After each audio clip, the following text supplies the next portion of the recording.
And there we are, folks. Welcome to 2022. How did that happen? It's the first show of the year. And welcome to Fight Club, everybody. We are so happy you are here. Hi, everybody. I've missed your beautiful faces. Happy New Year. So excited.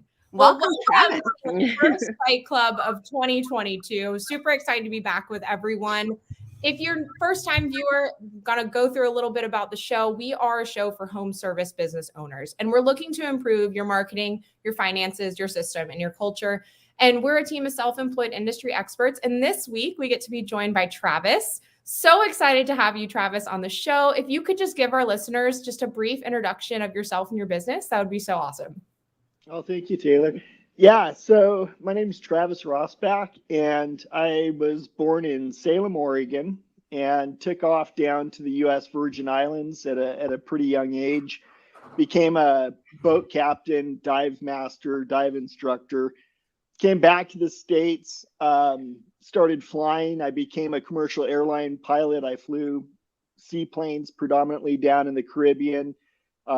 Moved up to Florida and became a charter jet pilot. Did that for a while, but my passion was always business. And so I moved back home to Oregon and started bend fencing after a bottle of wine and no idea what that meant, digging holes in the frozen earth. And did that for a fair while and then sold it and moved out to Oahu, started a few businesses out there, signs, screen printing, embroidery, a business, kind of an agency like that. And then the idea for a double wall vacuum insulated stainless steel water bottle came. And so I started a water bottle company called Hydro Flask. Did that for quite a while, grew it pretty dang big. And then kind of retired off that and went back to my true passion, which is traveling and exploring the earth. And now I have some property, and I'm doing lumberjack stuff, cutting trees and raising my daughter and talking to you women on the middle of the night out here in Oregon. Yeah. Oh, man. I love it. It is the middle of the night. You know, these two Floridians have blue skies, and Travis and I are looking at dark night still. Dark night. Well, you've definitely got the lumberjack look going. So I can see the shirt and the button down. We've got the whole marketing covered there. So loving that. It does keep me warm and it keeps the snow out. So I find it, it really is. Every once in a while, I'll get kind of schizophrenic and cut it off, and then boy, do I regret it. Let it come back. There is logic behind beards. If there's one thing you learned today on Fight Club, there is logic. Yep. Just ask Eric Kelly. Anyway, yeah. Apparently, Eric Kelly says you are doppelganging him today. Eric Kelly is down in the lobby today, and I told him I'd drop his name. He's a good business owner and awesome guy with a massive beard, and he's our famous Conquer beard guy here in Conquer. So I love it. He's come down from Canada twice in like less than 4 weeks. That's amazing. After not seeing him for like 2 years, that's awesome. Yeah. Yep. He's here. Love it. Well, everyone, so excited to have you, Travis. Thank you for giving your brief introduction. My name is Taylor Maroney. I co-own a power washing company in sunny South Florida, as Megan likes to refer to my non-cold loving self. And my passion lies in marketing. So I love having business owners understand the analytics behind it and how to make better decisions based upon those numbers and the data that gets presented to them from marketing companies. So I'm super excited to have you on today and talk all things marketing, and welcome to Fight Club. Thank you. Sorry, Megan. I'm the note taker, and so if I'm ever like multitasking, that's why I'm trying to take quick show notes. Good morning, everybody. Welcome back to Fight Club. My name is Megan Likes. I am the founder of Bookkeeping Academy Online, where I educate and empower small business owners to know their numbers so that they can live more financially rewarding lives. I also own Likes Accounting Company, a full service accounting company where I can do the bookkeeping and all those nasty accounting related tasks. And I own Jeff Likes Clean Windows and Gutters with my husband, Jeff, in Northern California, a window cleaning and gutter cleaning company, and I am super excited to be back and really excited to meet Travis. And I'm really glad that he's saying it's well done, because I feel like I say this every week and nobody listens to me. So thanks for backing me up, and welcome back to Fight Club. Hey guys, everybody, this is Michelle Myers, and I am in Florida. Tay, you and I need to get together while I'm in the same state. Please come see me. And I am excited to be here. My husband and I co-own a remote admin services company called Pink Collars, and we can help you with CSRs or office managers or anybody that you need to help do all of that customer care in your business remotely. And it's one person that works on your business every day. So I'm excited to be here, Travis, and can't wait to ask you all kinds of systems questions, because I have a feeling you may know a little bit about how to bring something from zero all the way to reality. And that takes a lot of systems. So happy to be here, and welcome to Fight Club. Thank you, Michelle. It's nice to meet you. And lastly, my name is Martha Woodward. I am, as of 2022, the former owner of Dusting Divas. Yeah, don't even know that. But anyway, it was good to me. It's really, well, I won't say more. I will say I'm very happy about it. And I am the current owner of Quality Driven Software and Culture First, helping people build happier workplaces. So I haven't left that. Just dropping a bomb on us, start of the show. I know. Happy New Year. Happy New Year. And Happy New Year to Dana. Thank you so much for joining us today. So Travis, I'm actually going to take you first, and we're going to go through some marketing. And I was thinking about how I wanted to approach marketing with you today. And really, I want to just talk about what you love about marketing, because marketing can be so different across different platforms, right? From marketing a product like Hydro Flask to working as a lumberjack, as you're doing now, you're marketing a service. So what are some of your favorite techniques when you are marketing, whether it be a product or a service that you're working with? Yeah, it's a very diverse category. For me, marketing is a big ass umbrella that has multiple facets underneath of it. There's branding, which is a subcategory. You know, there's guerrilla marketing, which is probably one of my favorite parts of marketing. I really appreciate the hustle and the small business. Just you gotta be scrappy, and that's, to me, that's where guerrilla marketing comes in. And so I'm going to leave it with my favorites, probably guerrilla marketing. Oh, fun. Okay, this is going to be a fun topic, because that's my favorite too. Awesome. Okay, so we're going to dive into guerrilla marketing today then. So for me, I've worked in a couple different marketing companies, and I have done some guerrilla marketing for clients, and it's really fun to do. I mean, there's so many different ways that you can approach it. I can speak from my experience. One of the ways I approached it was through Facebook and through Facebook groups. There's so many groups that are on Facebook, so many networks that are created and communities that you can really be able to dive into each one of these communities if you have the right person behind that keyboard. So for example, if your husband owns a pressure washing company or a service business like myself, and we don't have kids yet, but hopefully in the future we get to have that awesome opportunity, I am going to be diving hard into mom groups. Those are some of the greatest groups that you can work with if you do have a spouse in the business and you do have a family, because your wife can be able to connect with these other moms on such a real level and be able to give them an opportunity to know that, yes, there is a service business in your area. They are family run. We are a family ourselves, and we like to provide this service for families to make your life easier. So that's kind of one way that I've approached guerrilla marketing in the past for some clients I've worked with. What's one of your kind of favorite guerrilla marketing techniques that you use? Well, I neither have a husband nor do I have Facebook. So what I've done is, I think with the fence company, we started Bend Fencing here in Bend, Oregon, and it was a lot of door hangers. We would go by, and if you have a fence and I didn't like your fence, or it was falling down or in need of repair, you got a door hanger. If you had no fence, it was quite simple. You got a door hanger. And I think for me, working with very little resources sort of instilled and instills a a necessity to do kind of guerrilla marketing-esque things, for very little to no money. And even like I remember one of the coolest things that happened was we were at a very large expo with Hydro Flask, and I noticed that all the security guards were just wearing normal, boring security shirts. And so I quickly had printed security with our logo on it. And so every morning before the show, I'd walk through and methodically hand out t-shirts to all the security and all the staff that would actually take one.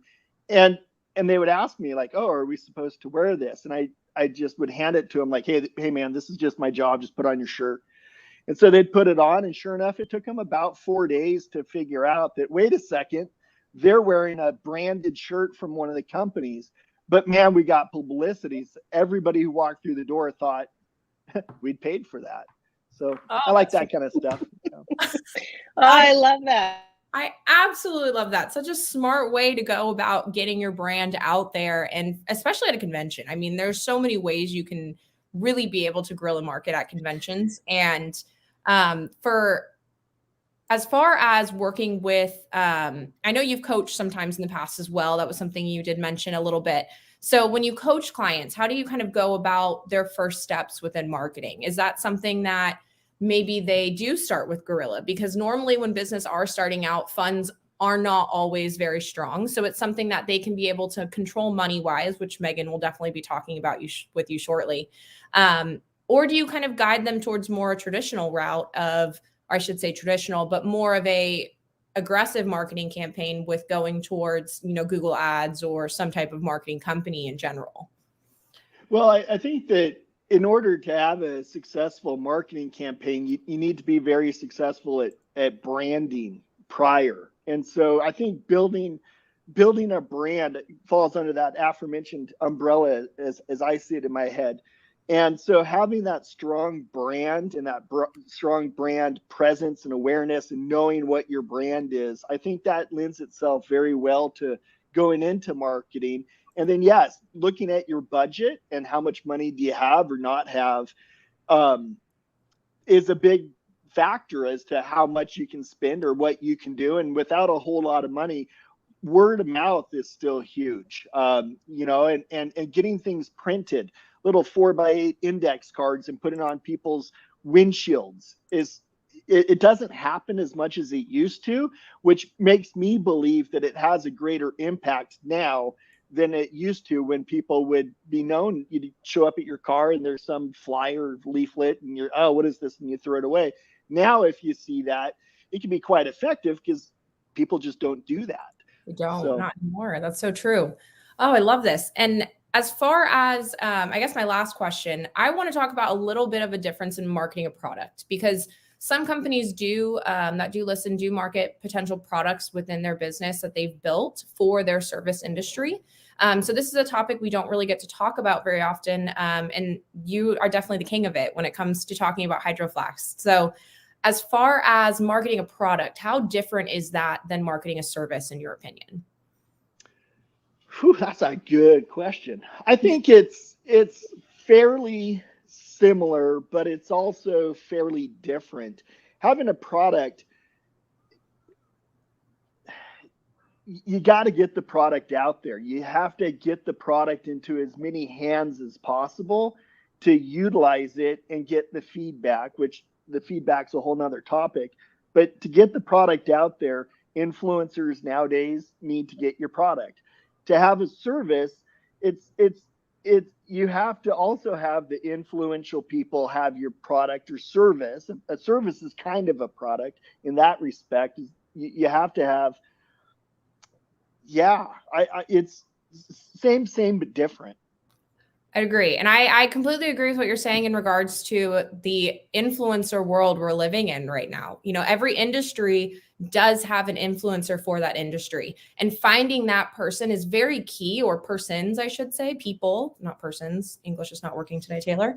But finding those people are super critical to a product campaign, because you'll see now that in working with influencers, they're able to reach markets that you might not have on your product yet, and be able to get that out there to a mass of people that you're not even knowing are there. So like I said, every system, or excuse me, every service, every business, every product has some form of market, and knowing that market and knowing who you're wanting to get that to and what influencers can be able to help you get into that market and really bring that product to life is very essential. And I think of, an example for a service industry would be someone who does make a soft wash system. I think of that for, the pressure washing world. There are, individuals out there that are making soft wash systems, that are putting things together. And in working with them and working with influencers, you can be able to really get that product out to more pressure washing companies than you could ever think of before, because you don't know who might be following that person on social media. So I completely agree with everything you're saying there. And they are similar, but they are a little bit different in how you want to approach your avatars and your market brand. Well, and the influencers in any category could be very different, obviously. Like in the pressure washing world, you may have an influencer that is sort of the middle of the neighborhood, and everybody knows that person in the middle of the neighborhood because they're the busybody. They're the ones who knows everything that's going on, and they're the ones out front with their notepad taking notes. You get them as a customer and you keep them happy. Pretty soon that influencer kind of spreads your message. There was a book, I think it's called like The Purple Cow or something, but they said that basically you want sneezers. You want infectious people that are going to go out and sneeze and spread your message for you. So you want these infectious people, and they might be, I'm thinking of one in particular person in a neighborhood when I lived in a neighborhood in Sisters. She was a busybody. She knew everybody and everybody knew her, and she would have been that influencer for a pressure washing company, I can imagine. I love that. That's so true. You can absolutely use the clientele you have to be able to promote a service just like you would a product. And that is so true. And referrals are so near and dear to every service business's heart. And I could talk about this all day. I absolutely can. And I appreciate your feedback on everything. Apologize for the barking pug who I now have to hold. But I really love the differentiation between product and service. But at the end of the day, they are very similar. And there's really similar ways you can approach it. So thank you so much, Travis. And I'm going to go ahead and pass you off to Megan so you guys can talk a little bit of finances. That's awesome. I was just thinking about how I got a slew of Nice Job reviews yesterday, and I like Google reviews, and I'm not sure if it was like the holiday and they kind of like Google took the weekend off and then they all like queued up and hit yesterday morning, or I'm not sure what the algorithm was, but I will tell you that it's interesting. Sometimes we don't know when we're working for an influencer. Sometimes you don't know when you've like hit that target client until Nice Job. I freaking love how seamless this is, but Nice Job collects the review from them and then posts it to my Facebook. And then those are the posts that get the most traction because people know that name, right? Because that person is popular. And then when they share their review that our like company posted to their network, and it gets even more traction. It's so cool. Have I said lately how much I like Nice Job, ladies? And they make it so pretty and so appealing to anyone on social media, which is another, for me, marketing crazy person over here. I love because now it's not just, a blanket review that's up there and just text writing.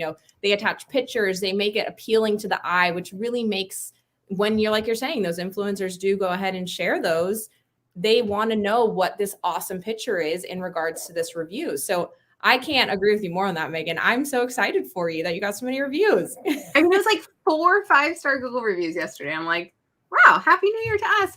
Yeah. So, but I will say that we're very lazy with this. So we don't even have pictures and it still works. So, New Year's resolutions will attach pictures, will make them look prettier, but the system is working, which is what I like about it being a system. And you can get Nice Job if you're interested, get.nicejob.com. And our code is FC4B for $50 off. Woo! Yay. Okay. So Travis, I am like the queen of saying I don't spend any money on marketing. So I was sitting back here, like really digging your guerrilla marketing. And I was totally the girl that was like zero ad spend on marketing. How can we guerrilla market this? So, I did a little bit of stalking, not a lot, just a teeny tiny bit, to hear a little bit about your origin story. And I was hoping you could share a little bit with our audience about how the beginning days of Hydro Flask were for you in terms of sales and in terms of like taking this idea, taking this passion, serving this need that you had internally, and then taking it to market. And like, can you just talk us through that? And like, I bet you could talk about this for the entire hour, but I'd like you to like keep it to like 2 to 3 minutes. And then where we're going to head with this is helping some of our listeners go through a similar process. Yeah. Okay. Well, so yeah, from the time I had a sort of a vision, it was sort of a download that I saw a double wall, vacuum insulated stainless steel water bottle, which was the darndest thing. I was running a sign company, and I just knew that I had to get it made, and we don't manufacture in America like we used to. So that meant I had to go to China. So figured out how to get to China, and figured out, navigating China wasn't real easy, but the powers that be, it helped get me to where I needed to be. And we found a great factory and got the first 3,000 bottles, and they just sold really quickly. People had never seen, we did not have such technology at that time. And so the fact that they worked really helped sell themselves. We would have people come in and they'd buy one, and it was a bit of a stretch. They were $20. It wasn't cheap to buy a water bottle back then. It was $19.99 and $24.99 depending on the size. And so they would buy one sort of reluctantly, skeptically. They'd take it home. It would work, and their family members would steal it from them. Their friends and family would take it and use it, and then they would come back the next weekend. We were up at Portland Saturday Market at the Burnside Bridge out by the railroad tracks. I love that market. Yeah. Such a fun market. Yeah. Well, and originally they wouldn't let us in. They said, no, nobody's going to buy water bottles. There's no reason for you to be here. Go stand by the train tracks and you can do that, but that's it. And so the first weekend we sold some, and sure enough, they went home and they worked. And so people came back the second weekend, and we had a line around the block. And it went past the manager's office, and she got pissed. She's like, why are all these people out here? Well, they're buying the water bottles. Nobody buys water bottles. And sure enough, there we were hawking water bottles for $20 a pop. So she moved us inside of the proper market, and it sort of just took off from there. In probably 2-3 months in, we had an article in the local Bend Bulletin, and we were at Munchin Music, which is kind of this movie theater, outdoor movie thing Bend does. And we got our first sales rep. And that's when things got really scary, because they just took right off. He got us into multiple locations and pretty much ate up all of our inventory. And so then from there on, we were predominantly retail. And that was right when Facebook was starting to kind of come out, and we were kind of figuring out how to do online sales and things like that. But predominantly started out with retail, which kind of goes back to the people would buy one and then it would work, and they'd go back to the store and they'd buy 10 or 15 more. And so it worked really well. Yeah. And I love that. So what I want to talk about is, how did you plan for that first 3,000? And then how did you deal with growth after that first 3,000? Because it sounds like, you had this idea, you had this experience, you clearly had to be able to build, design, invent something that doesn't exist, and then articulate that to, transcending to a new culture, going to China, figuring out manufacturing, which is very far away, right? Working through prototypes, bringing it together with a product that you could stand behind. Like that, I think most people who are listening are at that point, right? Like, you are doing the thing that you're good at and you like, and that, other people like.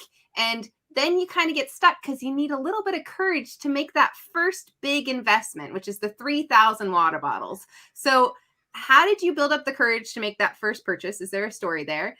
And then we're going to go into the next part, which I promise this is all going to tie in together. But I think that your story is inspiring, and I'd love to inspire some others today. So cheers.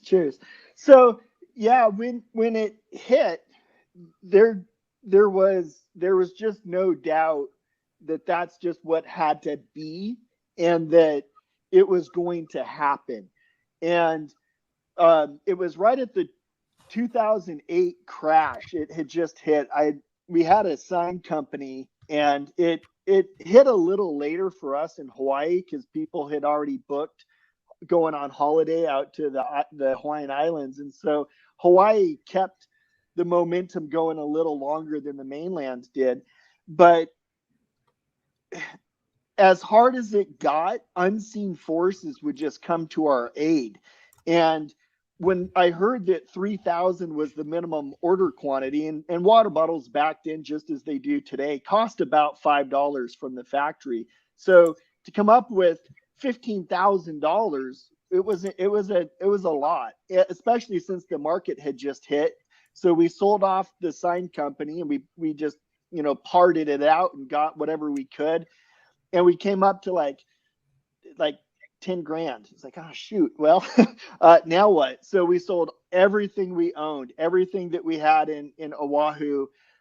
We sold it and got down to one suitcase each, my partner and I. And she and I moved, we came back to Bend and moved in with my mom. And after everything, we only had like 11 grand. And so I called the factory and I was like, I'm sorry, I can't afford 3,000. Could we get 1,500? And the guy's like, yeah, sure. Nobody's going to even buy these silly things anyway. So I might as well give you 1,500 of them because, it's either that or I get nothing from the scrap man. And at that point, it was kind of like a challenge. It was almost like, oh yeah, watch this. Shoot, I hope I can sell these.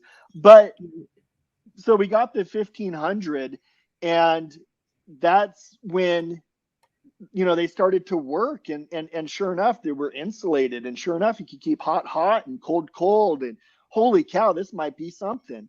So we sold right through the 1,500, and that was in big part because of the sales rep. And I remember he called and he was frantic. He's like, how many bottles do you have left? I'm like, 300. He's like, okay, those are mine. How many are on the boat? Well, none, because we can't, we haven't. Okay, I need another 800. Oh, we don't have 800. He said, but you said you have 1,500 more. I said, well, yeah, but those are in China. Okay. So, 30 days, 45 days later, we got that second 1,500. And by that time, as soon as they reached, they were already sold. And so, but we'd had enough kind of piggybacking money bootstrapped that we could order 10,000. So we got 10,000 in, and those were sold, pretty much the day that they got here. So we ordered 40,000, which was massive, long. I mean, 40,000, that's a lot of bloody money. And we just signed on 10,000 square foot warehouse. We just brought on employees. I mean, we were in it for the long haul, and we got 40,000 bottles in. We got a full 40-foot shipping container, and the darn things were rusted and non-insulated. And my partner, she took off and went back to Hawaii because things were tough. Our only employee had fired all of our staff. We had 14 day laborers to check to see if they were insulated or not insulated. I was on the next flight back out to China to go find out what in the world happened. Which that's a whole nother interesting story. But I got home and I had nothing. I had no money. I had no employees. I had no partner. I had a 5-year lease on 10,000 square feet, and I had 40,000 potentially arrested water bottles. And I was hungry to boot, and I was starting to get a little hangry. So yeah, that was a tough spell, but got through it, and here we are. And here we are. So I want to talk a little bit about this like upward trajectory that has these roller coasters, because if I feel like many of our listeners are going through this planning phase right now. We're headed into a new year, a new lease. Like, maybe not literally a 5-year lease, but maybe a new lease, I don't know. And you're thinking like, okay, so last year I did the 3,000 water bottles, like now can I make the jump to the 40,000? Can I make that next big jump? Well, I suffered some setbacks, if you're listening, COVID, employee engagement. I mean, we can name all of these reasons why it's hard right now. So digging deep, and I feel like, I don't want to put words in your mouth, Travis, but remembering our why is really helpful, right? Remembering like, why did we start our company? Why was this our passion? Why did we want to make a living this way? Because it's freaking hard sometimes, and you might be a little hangry, right? And using that why to like, I don't know, propel you into a new year. So did you have any trick, and then I have to pass you off to Michelle, but any trick that you did to help like dig deep from that 40,000 water bottle part to get to that next phase? Absolutely. Yeah. Good question.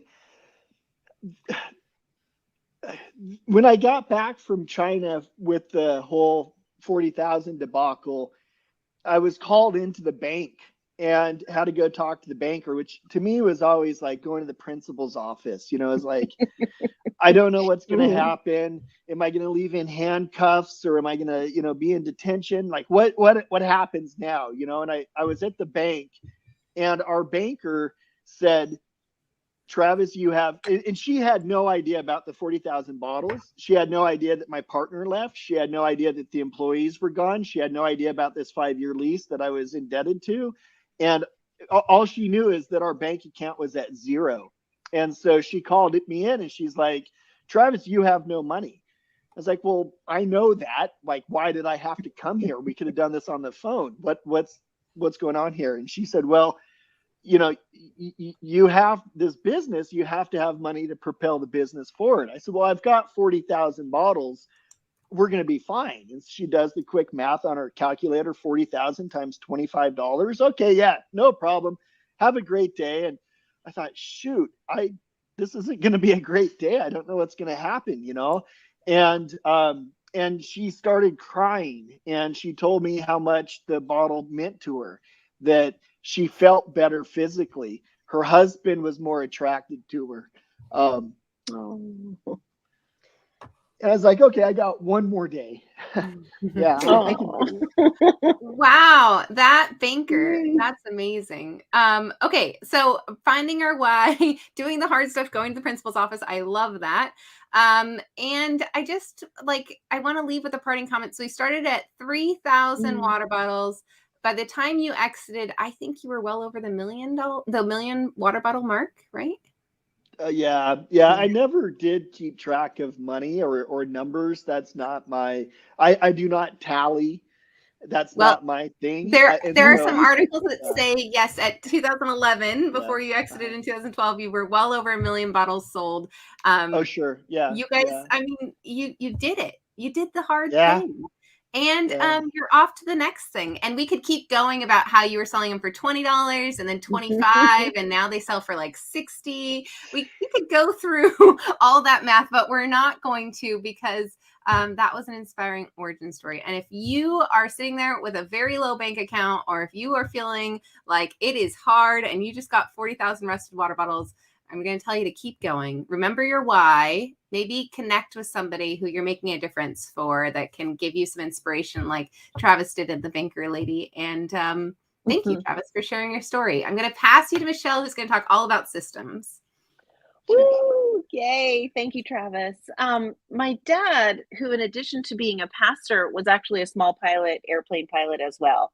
And so I grew up watching him do lists and checklists. And, before you go anywhere, you walk around the plane, you check everything. And there's a system to getting into an airplane, right?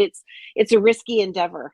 And I'm looking at the website, and I love how it feels as if what you're doing now is checking and rechecking people's kind of work, right? To make sure that they can actually take off in their business. Would you call what you do now an incubator? Like, is that a fair statement? How would you kind of tell people what you're up to today? Yeah. Yes, I guess incubator is a very fitting term for what I do. I help people at all stages, but I really prefer the startup, a funded startup, I should say, grow from little to a lot. And I do believe that there are methodical checklists. There are things and systems and proven track records of successful businesses and endeavors and people that if you follow those blueprints, the best you can, you should have success, at least to some extent. And I believe that if you ask and if you study those before you that have done the same or even better, that you will just inevitably move in that same direction. Yeah. So on the website, it talks about you develop products and you help people in this entire sort of, it looks very organized to me. And I love organization. So this speaks to my heart, right? I love how you have the different phases. Can you walk us through kind of when you have a really good entrepreneur that comes to you, what is kind of the system that you put them through to see if they're going to be a fit for your company? And then do you reject people or do you reject ideas? I'm sure saying no is probably part of your business too. Tell us what that looks like, because the yeses are really good, but sometimes I can imagine you probably get things that are coming through that are just not a fit for you, right? So yes, you're very correct. Zoom helps a lot actually, because I prefer to see people and I like to see their environment and their background and the backdrop, I guess, right? Like I like to learn as much as I can face to face. And so so for this reason, I very much appreciate Zoom. In the early days, I was just happy to help everybody. Anybody who would call me, I would give them hours and hours and hours and hours.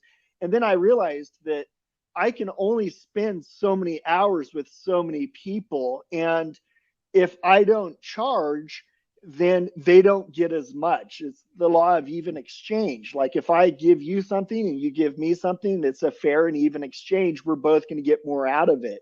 If I give you something for free, you're not going to appreciate it as much because you gave me nothing back. So as I started charging and as I just, it's just time in the saddle, the more types of people I met, like with like Hydro Flask, with scuba diving, for instance, I needed to know on the deck who was going to panic underwater and who was not going to panic underwater. So I had a couple 2 hours to watch and observe who's going to freak out and potentially kill themselves or kill other people and who's going to be calm. And so I would kind of go through this mental checklist in my head. Okay, she's done this and this and this, and he's done this and this and this, and they've said this and this and that. And sure enough, he would freak out and she would be calm. And I'd be like, yep, I knew this was coming, but I had already been closer to him because I knew he was going to freak out. So it's just experience. And it's just, I call it time in the saddle. Same thing with the Tumalo group. I would get people who would come in and they would meet these certain criteria checklists that I had in my head and on paper, and they would work out. Like, wow, that's cool. Sometimes they wouldn't work out. And it was like, okay, what did I miss here? And so now I'm very fortunate that I say no more than I say yes. In fact, yesterday I was talking to a potential client and I got off the phone, but that's not really accurate. I got off the Zoom. Is this what we the phone? Right? Yep. Yeah, I got off the computer and I was like, I just like, that wasn't a reverse sell. I wasn't trying to not, a reverse sell where you try to pretend like you can't afford it, but you know that they will because you say they can't. I really just literally like unsold myself. And I don't know if the guy will ever call back or not, but it was not best for him that he proceeded forward with me. He didn't have the necessary resources or abilities or capabilities. And even if he could afford it, it's still, I don't feel that it's best for him to afford it right now in his life with me. He may go to somebody else who may charge him more, may charge him less, and may take his money and be very happy about that. I didn't feel comfortable. And so I really enjoy the fact that, today I can sit here and say I turn away more business than I bring in. Interesting, interesting. Okay, what can we watch out for that you may be involved in that nobody knew you were involved in? Can you tell people about things that you're kind of behind the scenes on, or is that something that you don't ever share? Like, It's what's your really, policy on that? I really don't share much. I don't really talk about my clients or what they do. If they want to talk about me, I let them, of course. But Sure, sure. one thing I will talk about is Sarah from Texas. She has a company called Boxed Wine, BOXT, and it's a monthly wine subscription service. I was fortunate enough to meet Sarah. She's become a fairly good friend now, and I help her source the wooden boxes. And it's been a hell of a roller coaster watching her go from zero to she's got a tremendous following now. It's a great company doing wonderful things. And so now we're kind of hopscotching all around the world looking to source these boxes for her, which is a lot of fun. I love the sort of the Silk Road Orient and doing the trading with those foreign lands. But I'm also very interested in Mexico and going and spend some time down there. Right now we have 12 inches of snow. Yeah, exactly. Well, awesome. If there's anything that our listeners can do if they've got an idea of something really cool, what's the best sort of next step for them? If they have a really good idea, but they don't know what to do next, what would you encourage people to do that are listening?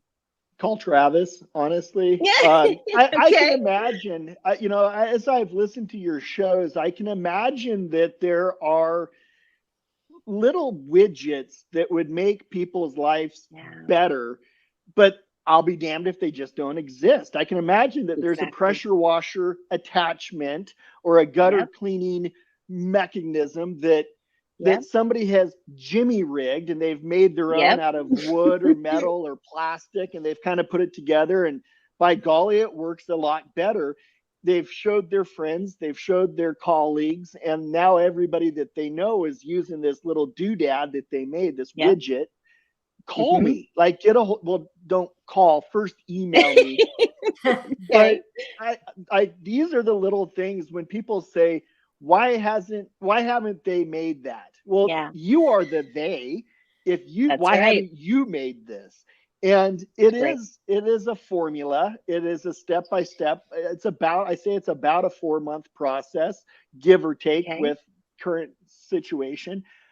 But I really do believe that there's little tiny things that make people's lives easier or better that they just don't exist except for in your head or maybe on from your own workbench. That's the kind of stuff I really like to do. And those are the things that can catch on like wildfire. And before you know it, you've sold 150,000 of them, and it becomes a legit thing. That's so fun. Awesome. I love it. Well, what we'll do is put the link to your website, how to connect with you, up on the show notes and then on our Facebook group. So thank you so much, Travis. That was super. And I'm going to pass you off to Martha. All right. Hey, Travis. I speak every now and then at a local entrepreneur type of a group, and they always are like, how did you come up with the idea? And the things that I've done, which are very small in comparison to you, but start with, I wish there was a way, and that's how my software was born, because I painstakingly was having to manipulate these numbers. And, I kept saying, I wish there were these reports. And anyway, but normally I talk to our guests about company culture and their people and all that. And I'm sure we could have a discussion over that. But, Megan stole a little bit of my thunder because she started touching on it.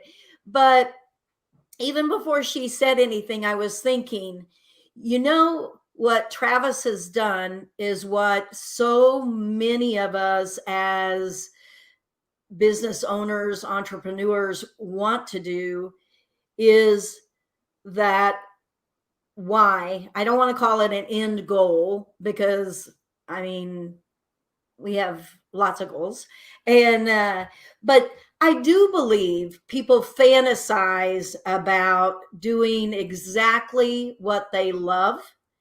And I think that they fantasize about building their business so that they can do it.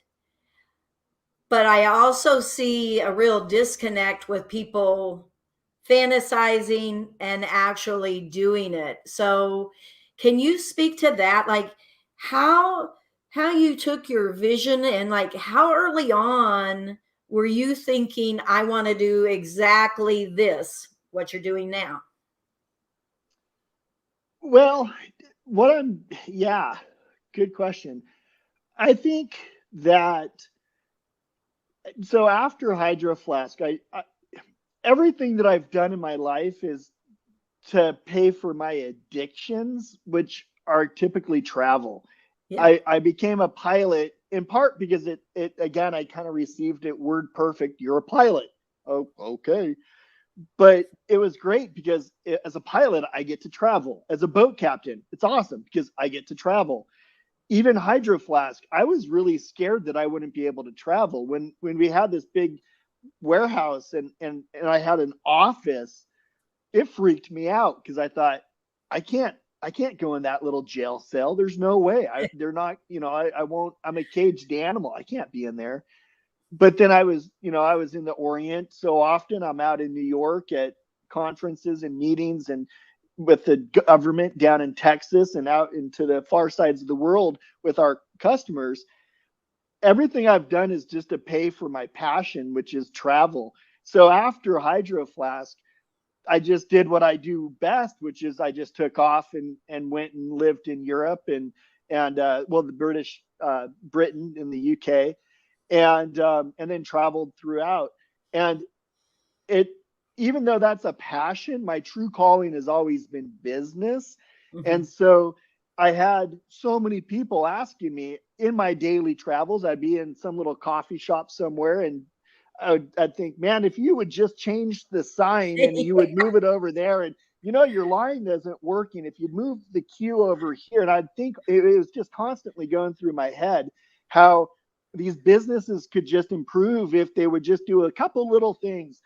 And I remember one time I was in Italy at this restaurant, and I was thinking, man, if they would just move the hostess stand over, it would be so much easier. And so the hostess wasn't looking and I moved the stand and she came back and the stand wasn't there. She moved over and she stood at the stand, and I'll be damned if the flow of traffic just didn't start working better.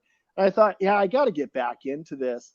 And so I did. I just started the Tumalo Group as an LLC to just kind of funnel through people and ideas and any stage of growth that companies are in.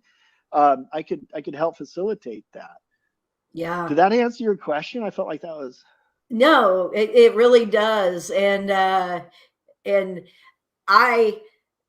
I went on a cruise and was using their app, and the same thing. I was like, this is just stupid. Why do we have to, you just can't help it.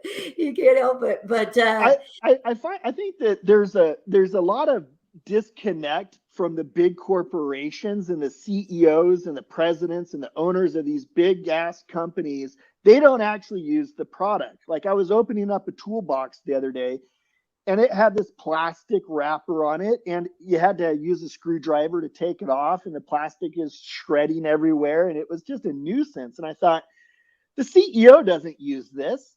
If he had used this, he would say we have to change it. Every time I take a mandatory sticker off of something, I think whoever's in charge doesn't actually use this product, or else they would have changed the tackiness of this sticker. I mean, it's yeah, just little simple things. And so, yeah, right. that's my Yeah. little soapbox speech. Yeah. It's got to be so cool watching other people achieve their dreams. And, you know, and this may be one of your screening tools, whether you take them or not, but do you have to work with the people who come into your fold and get them to believe in themselves? Is that a real challenge? It is. It is absolutely. I mean, we all have dark nights of the soul, and that's kind of part of what I do. Also, is I'm definitely not a counselor, nor do I play one on TV. But there's a lot of business counseling. There's a lot of those. Holy cow! What in the world am I doing? 2 o'clock in the morning, they get freaked out because they've got payroll, they've got some big bill due the next day. And that's it's hindsight, it's retrospect, but I get to help people through that. And sometimes I try not to laugh because, oh no, you're going to be fine, but I can't explain that they're going to be okay to them. They just have to live through this and know that this is another notch on their belt for experience, and that, Right. you know what, we can get through it now. We can get through it. It gets easier and easier the more you do it. Yeah. So a lot of times I just have to coach people through that first initial, oh my goodness, what's going on? And then it'll get easier. Yeah. Yeah. Well, it's been a real pleasure. I mean, we could talk forever. I'm sure you have some interesting stories. And it was cool. Megan and I were up in a little town called Leavenworth, Washington, right before Christmas. And my daughter was buying a couple of Hydro Flasks for stocking presents and stuff, which are generous stocking presents. But anyway, Megan said, "Hey, did you know that we're having the founder of Hydro Flask on Fight Club?" And I was like, "No," So that was pretty cool. But I love Leavenworth. Oh man, the last time I was up at Leavenworth, it was interesting. I was walking down the street with this guy I was working with, and I just took my phone out and I went like this and I took a picture of the sky, and I didn't really think about it. And he says, "What was that?" I said, "Well, it's just a pretty sky." And we looked, and there was 3 lights, boom, boom, boom, in it. And to this day, I look at that picture and I think, I don't know what else it could be. I don't know what that is, but it's unidentified. So that when I think of Leavenworth, I think of that. Then the other cool thing I think about Leavenworth is I got this really cool Jack Sparrow hat from the hat shop there. Oh And yeah. so it's like a pirate hat that I can fold it to look like a pirate, but it also keeps the sun off my head. I love Leavenworth. Yeah. Hopefully it was snowing while you were there. Oh my gosh, it was great. Yeah. Yeah. Great. All right, Tay, close us out. You got it. Well, we're going to do some homework right now, Travis. So you're more than welcome at the end to assign some homework yourself. We give this to our listeners just to make sure that they're being proactive and holding them accountable to what we discussed today. So reminder to the listeners, please make sure to only choose one piece of homework today. We're going to give you 4 to 5 pieces, and that can be very overwhelming for a week. So just choose one that spoke to you, and that way we can be able to really move the needle forward in your business. We also do have an accountability group that you can absolutely feel free to join. That is on Facebook. So we'll throw the link in the comments here, so that way you have an opportunity to join that. Reach out to us for help if you have any questions. So marketing homework, I'm going to challenge you this week to find one way to guerrilla market, because this is a great way to, 1, save a little bit of finances in the marketing department, and 2, actually be a little bit more proactive when you do approach seasons where you have dips. So guerrilla marketing is a great way to fill in those gaps. And if you're doing it constantly, you'll actually start to see that these gaps get smaller in your business. So that's my challenge to you today. Look up a couple different ways that you can guerrilla market. We talked about a few different ways: t-shirts, door hangers, there's Facebook groups. You can be able to, put stuff anywhere, and windows of cars like we discussed as well. So there's so many different tactics you can do for this. So choose one way to guerrilla market this week and continue to do it. Don't just do it for this week, but hold true to that throughout the whole year. So that way you have something that's constantly going for an affordable price. Awesome. I love it. And for your finance homework, I'm going to take it away from money for a second and take it back to feelings, and have you go back to your why. As you're headed into this new year, I want you to really think about, why did you start your company? Why did you start your business? Why was this a passion of yours of how you wanted to spend your time and energy? And I think when we go back to our why, it's a really grounding experience, but it can also be a really inspiring experience. It can help motivate us to get through some hard times. And hopefully 2022 is not a hard year for you, but you will find energy by going back to your origin story and going back to your original mission. I think that that was a huge part for us as we did our goal setting exercises over the past month for Jeff Likes Clean Windows, is to kind of see like how far we've come. And hopefully that will be an inspiration when you think about Travis's story. He was selling 2 sizes of water bottles at a farmer's market. That is now a product that is sold in dozens of colors, I think hundreds of designs in many, many, many countries throughout the world. So going back to your why and your origin story can fuel you to the next phase of your business. So that's my challenge to you. And if you need some inspiration, Simon Sinek has an awesome TED Talk called Start With Why, and I'll drop a link to that in the chat. Good stuff. And your systems homework, if you are kind of like Travis, which I'm picking up on, and you're a reformer, you want to change things, or you have an idea about something that could change your business or the businesses that you hang out with, your friends and influencers alike, please reach out to Travis. I'm going to drop a link to his website. I love the fact that you're open for taking on more clients, Travis, because we've got a ton of business owners that are listening that I think would absolutely benefit from some kind of widget that is in their mind and they need to get it out and get it to the market. So thank you so much for that. So that's your business, your systems homework, sorry, for this. Okay, and your people homework, usually it's centered around culture and your employees, but this week your people homework is centered around you. And I want you, it's 2-part. I want you to think about what you were doing 5 years ago, how that felt, some metrics if you have it, and then what you're doing now, okay? And then I want you to project 5 years in the future. And like Megan said, we're kind of tag teaming today, but I really want it to be, revenue, whatever, great, but more about feelings. Like if you've got a lot of stress in your life and you're not doing exactly what you want to be doing, what is it that you want? And then, the in-between stage is identifying how you're going to get there. But I just want you to identify what that is. So, and Travis, if you want to give homework, great. If you don't, that's okay too. I just kept hearing do good and be good. Yeah. Yeah. Yeah. It's good. It's good stuff. All right. Well, we always end with a quote, Travis. So let me do that now. And that's something that people can think about throughout the week until they see us next Tuesday. And it is from Madam C.J. Walker, who was the first self-made millionaire. And she was a woman and she was awesome. And she said, don't sit down and wait for the opportunities to come. Get up and make them. So I thought that was very fitting for today. Thank you so much for joining us. It was really insightful. Great. And if you don't mind, I have a couple people I want to introduce you to. So look for an email from me personally. So thank you so much for your time today. Oh, thank you so much, ladies. It was nice to be here. This was fun. Awesome.